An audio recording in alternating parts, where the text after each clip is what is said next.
Hi guys, I'm Sally Lyndley. Welcome to this episode of Lyndley Trends. On this episode, I want to talk about another inspiration from the Paris runway. That is Rave. So Dries Van Noten, he did an interesting collection this season. It was one of my favorite collections he's done in a long time. Dries Van Noten isn't always on my list of influential collections, but because he had an exhibition in Paris and a retrospective of his work, he's working with a new stylist, Alex White. He just totally was on point this season.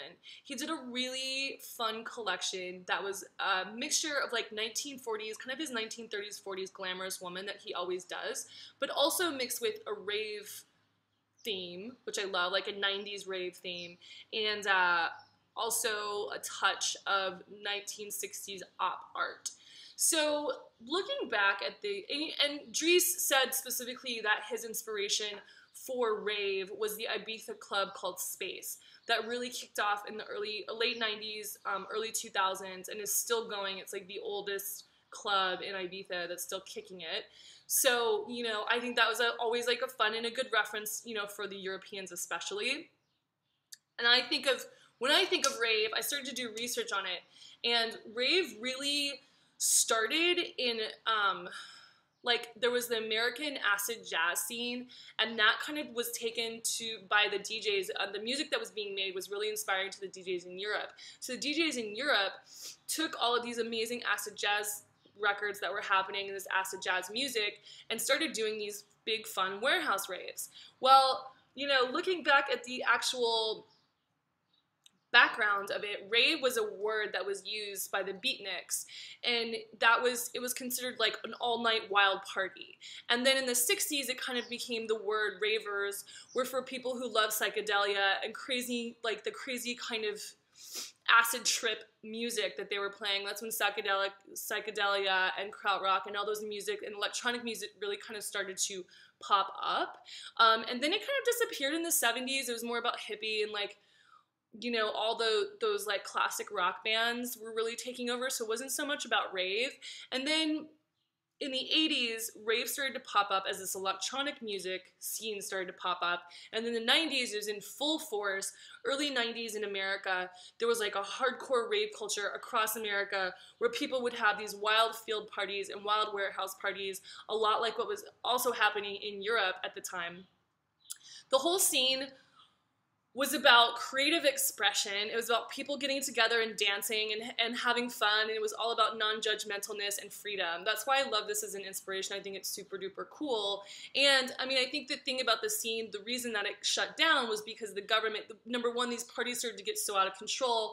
There was also a lot of drug use at the parties. So there was a lot of like LSD and ecstasy. And so the government started to get wind. It took them 10 years to catch on in America and in Europe. And they started to shut them down because of permitting. So the rave culture really slowed down and started to die out in the early 2000s. And now I think the biggest representation of rave in the world is Burning Man.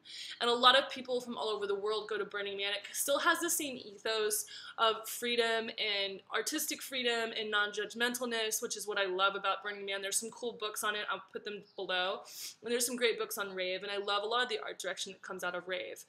But I think that that's what's so inspiring, cool about this world. It is about artistic freedom. It's about dancing and having fun as a group. And it's also about non-judgmentalness and expressing yourself. So take a look at the rave inspirations below. And if you're applying this to your business, their fashion business or beauty business, I think, you know, with beauty, you can really have fun with the rave inspiration, how these girls and guys would dress themselves up and do their hair. It was all about bright, fun neon colors. It was all about this like kind of,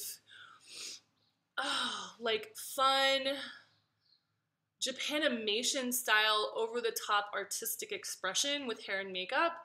And then with clothing, you know, it was all like a lot of fun made things. Definitely a sexiness, but more because you're dancing and getting really hot. But I love the way it turned in Burning Man into this almost like Mad Max theme, because they're in the desert and they're dealing with sandstorms and all that kind of stuff.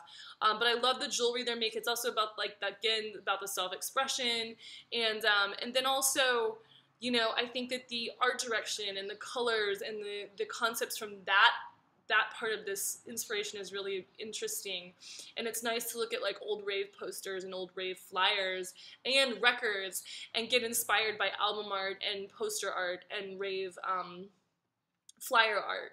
So that's a great way to take it for advertising and for other visual cues, whether it's on your website or whether it's signage for your store or anything like that. So that's my look at Rave, another inspiration from the Paris runways. And yeah, so check out Rave, and I'll see you guys in the next episode of Lyndley Trends. Check you later.